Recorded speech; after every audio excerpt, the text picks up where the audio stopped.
My name is Crystal Oertle. I am joining the Hope Starts Here campaign with CN and Guidance Counseling Services. I just wanted to take a couple minutes today and share my story from active addiction to recovery. The first time I ever used any kind of a mood or mind altering substance, I was 12 years old, and that lasted for 23 years until I walked through the doors of the treatment center where I now work as a drug and alcohol counselor. I will have 7 years sober in March.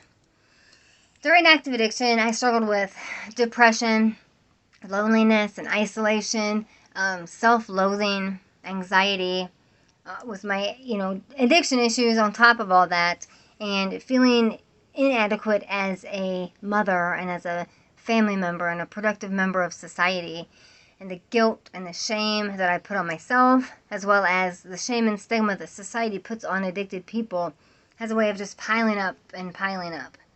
If someone would have come to me 10 years ago and said, you are going to be working as a drug and alcohol counselor, you are going to be sober, and you're going to be sharing a message of hope to thousands of people, I would have said, no, you have the wrong girl. This girl plans on dying from a drug overdose. And that is what I planned on doing. I expected that. That's how I was going out of this world. And now, having almost 7 years sober and being able to share my story with struggling people that are in active addiction or maybe struggling in recovery and feeling like you're going to go use. There's nothing better than being able to share my story and give a little bit of hope to somebody. My recovery has brought me so many things. I've met Obama twice as a sitting president. I've done a TED Talk. I've been on CNN and many various articles and podcasts that I've done, all the while being able to share about addiction and recovery and reduce that shame and stigma associated with addicted people, as well as discuss what we need to do to help addiction and mental health issues in this country, because we know a lot of addiction issues start with underlying undiagnosed mental health disorders.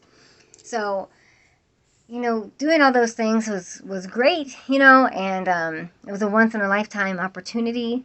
But the thing that gives me the most joy and that keeps me going and keeps me spreading my story is that if I just reach one person that's struggling to get help, or one person that's struggling in recovery, or one family member that my story helps them better understand their loved one, then I've done my job.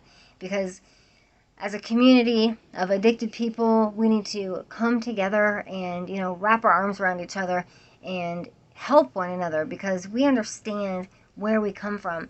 We understand those rock bottom places, and we also understand those happy places, the high places that we get to once we find recovery. So I hope this helps, and I love you all. Have a great day.